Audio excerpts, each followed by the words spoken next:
बच्चों बात करते हैं chapter continuity and differentiability 12th standard से। तो भाई इस चैप्टर में we shall introduce to most important concept continuity and derivability. Derivative के बारे में आप अच्छे से जानते हैं, 11th क्लास में पढ़ा था आपने डेरिवेटिव, लिमिट एंड डेरिवेटिव, ठीक है ना। तो यहाँ पर जो दो मोस्ट इंपोर्टेंट कंसेप्ट है बच्चों वो है कंटिन्यूटी एंड डेरिवेबिलिटी, उनके बारे में पढ़ेंगे हम। तो देखो स्टार्ट करते हैं। तो इंट्रोडक्शन तो इसका ये है भाई बच्चों कि दो मोस्ट इंपोर्टेंट कंसेप्ट हो गए ये।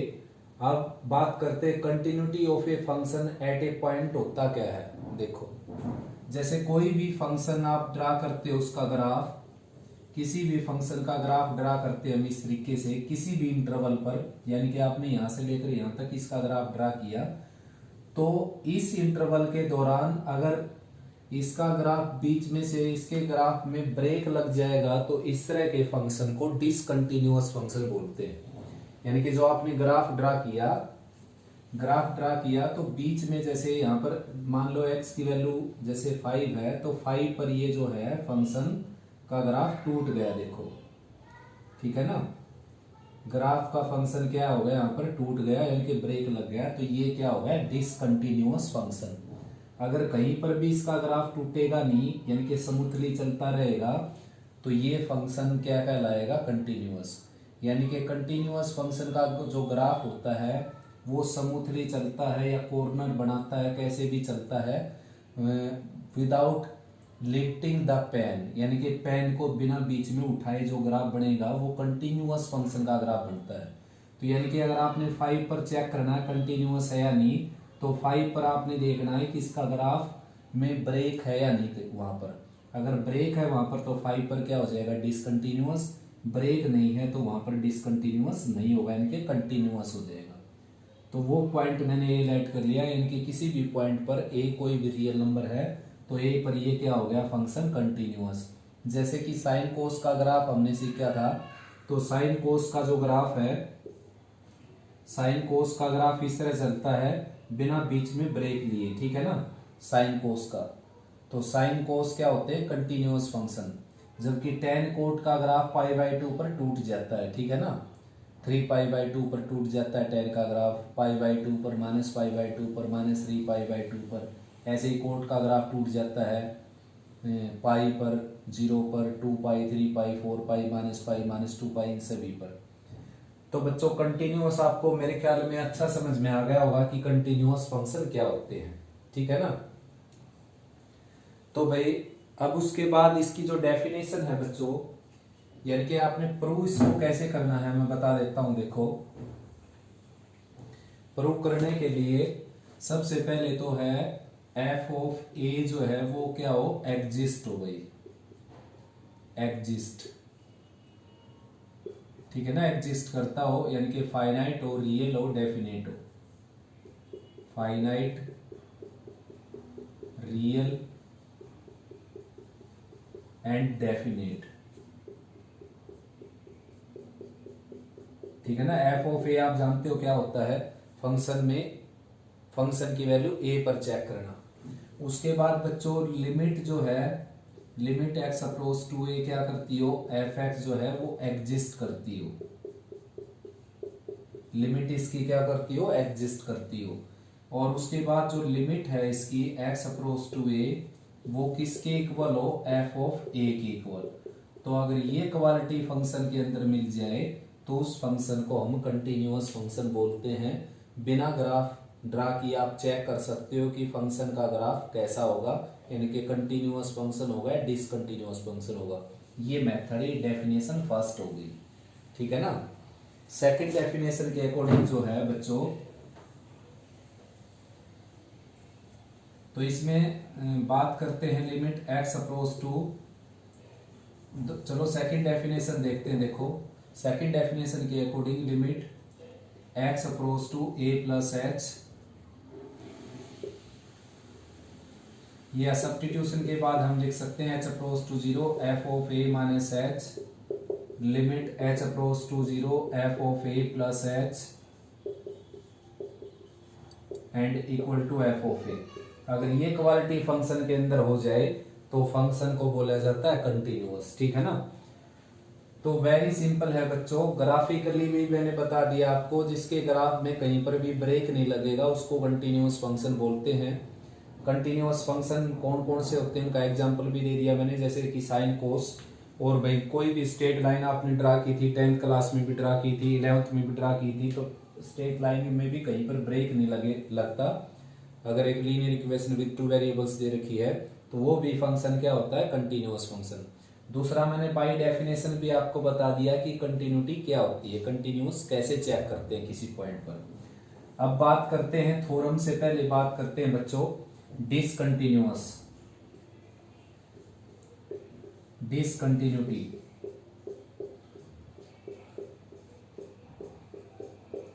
डिसकंटिन्यूटी ऑफ ए पॉइंट, यानी कि एक पॉइंट पर डिसकंटिन्यूअस क्या होता है। देखो किसी फंक्शन का ग्राफ जैसे कहीं पर टूट जाए, जैसे यहाँ पर टूट गया x इक्वल टू ए पर इसका ग्राफ में जंप लग गया, तो ये क्या हो जाएगा, discontinuous at x equal to a. ठीक है ना।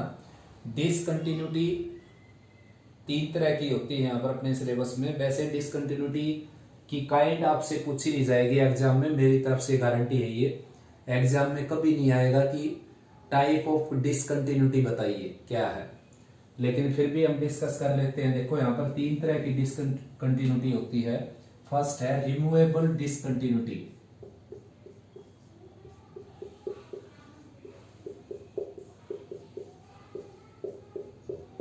रिमूवेबल डिसकंटिन्यूटी देखो क्या होती है।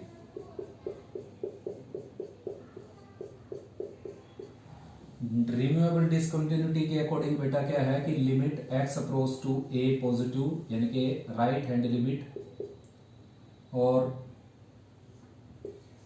fx लिखता हूं मैं यहाँ पर fx and limit x approach to a negative f of x, ये दोनों क्या होती है, एग्जिस्ट करती हैं दोनों। ठीक है ना। क्या करती हैं, एग्जिस्ट, और इक्वल भी होती हैं दोनों, लेकिन ये दोनों जो है वो f ऑफ a की इक्वल नहीं होती।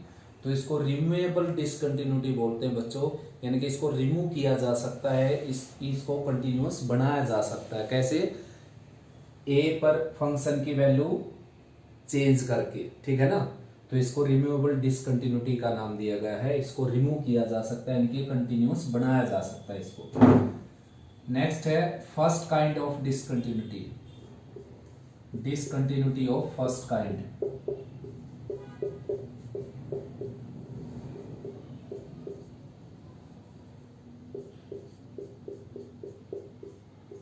डिसकंटिन्यूटी ऑफ फर्स्ट काइंड देखो क्या होती है। इसमें बच्चों क्या है कि limit x approach to a positive f of x is not equal to limit x approach to a negative f of x, यानी कि दोनों लिमिट एग्जिस्ट तो करती हैं, फाइनाइट तो होती हैं, लेकिन इक्वल नहीं होती दोनों ये।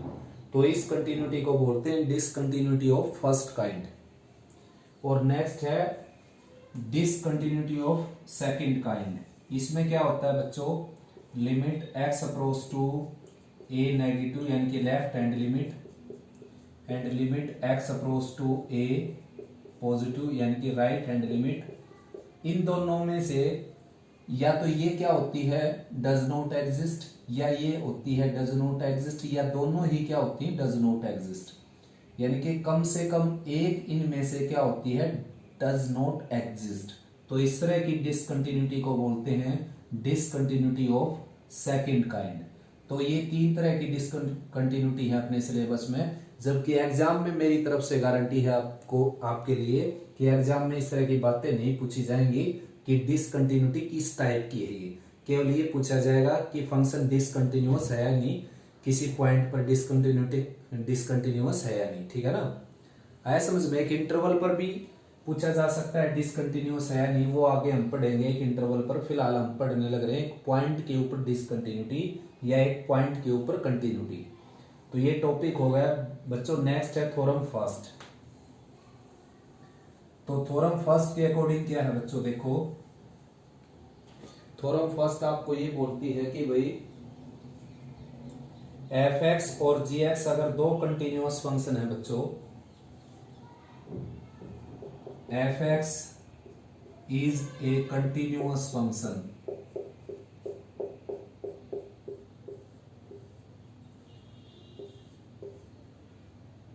F x is a continuous function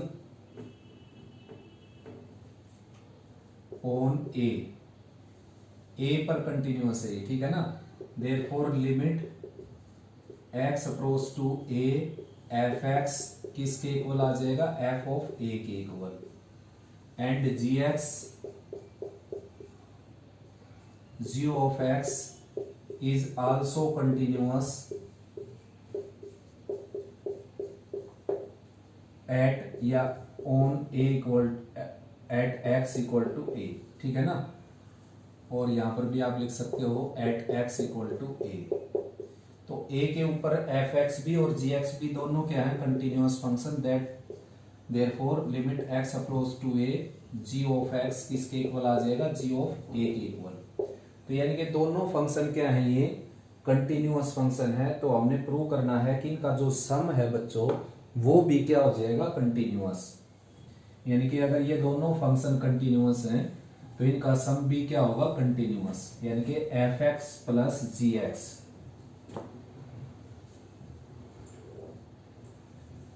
तो भाई f x plus g x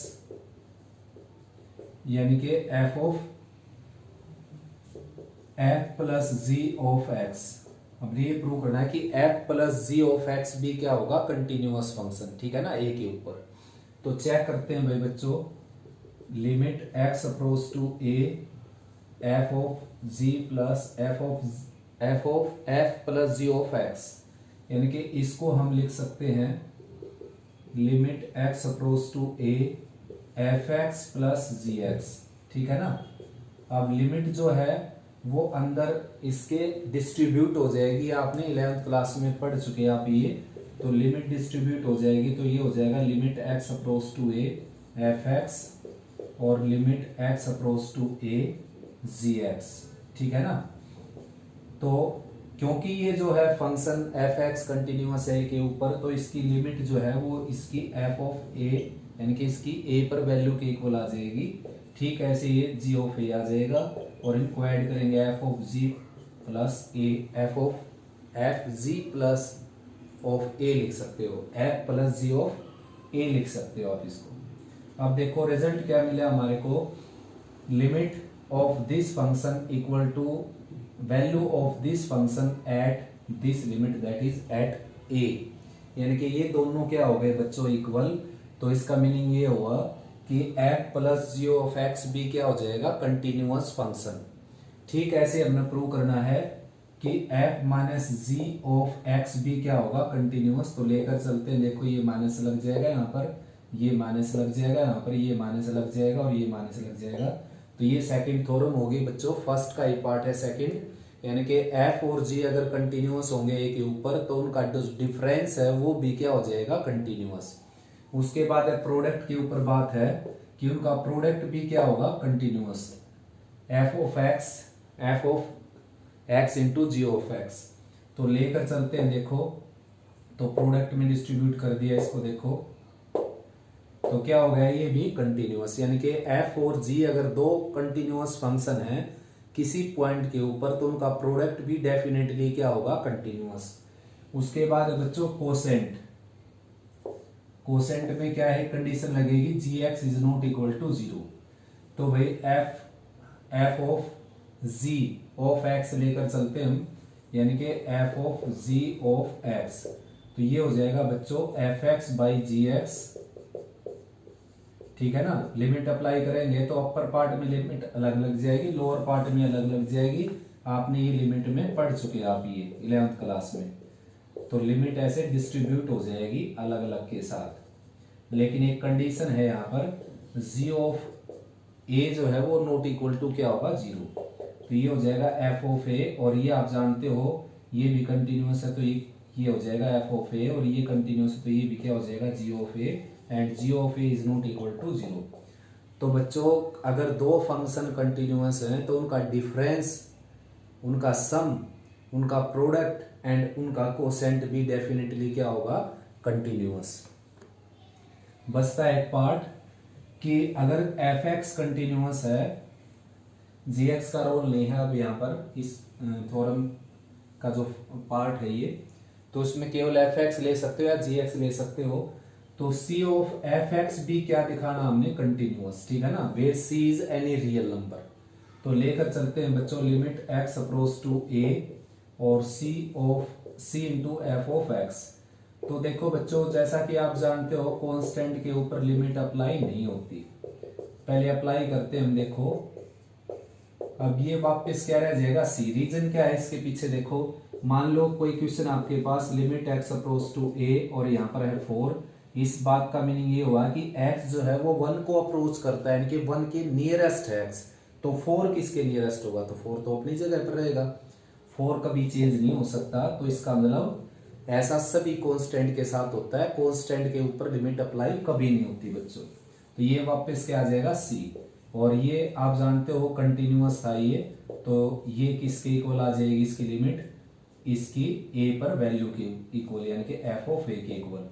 तो ये प्रूव है बच्चों, अगर एफ एक्स कोई कंटिन्यूअस फंक्शन है तो उसको किसी स्केलर से मल्टीप्लाई करेंगे आप नॉन जीरो नंबर से, तो वो भी क्या हो जाएगा, कंटिन्यूअस ही हो जाएगा। बल्कि जीरो से मल्टीप्लाई करोगे तो भी जीरो हो जाएगा, और जीरो यानी कि कांस्टेंट फंक्शन भी क्या होता है, हमेशा कंटिन्यूअस, ठीक है ना।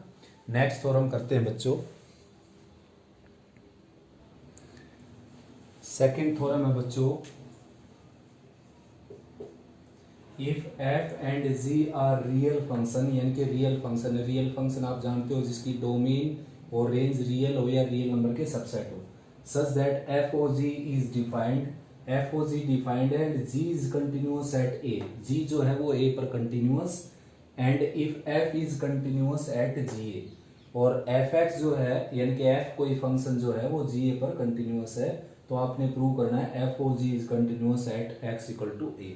तो सीधा सीधा साफ मीनिंग ये है बेटा, अगर दो फंक्शन कंटिन्यूअस हैं तो उनका कंपोजिशन भी क्या होता है, कंटिन्यूअस, ठीक है ना। Composition is also continuous of two continuous function. तो सबसे पहले बात करते हैं एफ ओ जी, जब उसने नाम लिया यहाँ पर तो ये डिफाइंड होगा, तभी ऐसा हो सकता है, f o g is defined लिख सकते हैं हम, ठीक है ना। F o g is defined, ये डिफाइंड है बच्चों। एफ ओ जी डिफाइंड है अगर, तो इसका मतलब क्या हो जाएगा, range of ji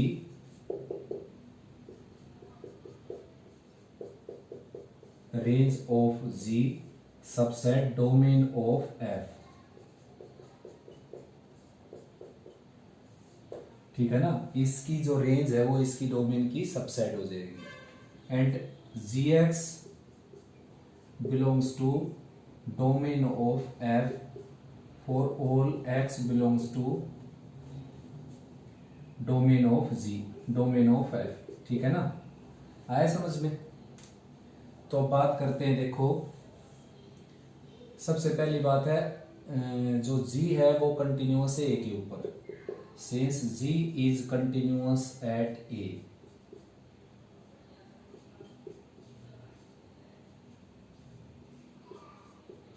eight x equal to a, therefore limit x approach to a g of x equal to g of A.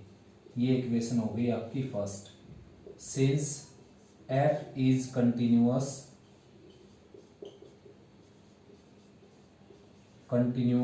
Eight y equal to g of x, ठीक है ना। देयरफॉर यहां ऊपर लिख देता हूं बच्चों, therefore limit y approach to a f of y, ठीक है ना। F of y means limit y approach to 0 a, और f of y means f of g of x। अब देखो बच्चों, हमने जो चेक करना है वो चेक ये करना है f ओ g कंटिन्यूअस है या नहीं। तो देखते हैं अब limit x approach to a f of g x, ठीक है ना, ये चेक करना आपने। तो देखो बच्चों, अगर x a को अप्रोच करता है तो जी एक्स किसको अप्रोच करेगा, जी ए को, ये आप जानते हो ही। जी एक्स किसको अप्रोच करने लग रहा है, जी ए को। एक्स अगर ए को अप्रोच करता है तो ये आंसर जो जी आया है, तो इसका मीनिंग ये है कि जी एक्स जे को अप्रोच करता है। तो यहाँ पर लिख सकते हो आप g x approach to g a, और यहाँ पर f of g x as it is. ठीक है ना।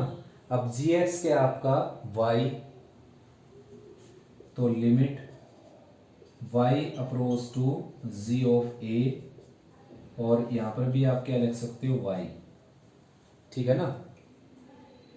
तो y अप्रोच टू क्या हो गया जी ए। अब देखो ये था आपके पास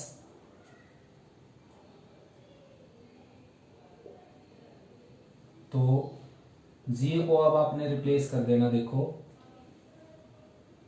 ये लेकर चले थे हम, यानी कि इसकी लेफ्ट साइड में लिख देता हूं मैं दोबारा से, limit x approach to a f of g x, और मिल गया थे हमारे को limit y approach to g a और एफ ऑफ वाई। ठीक है ना।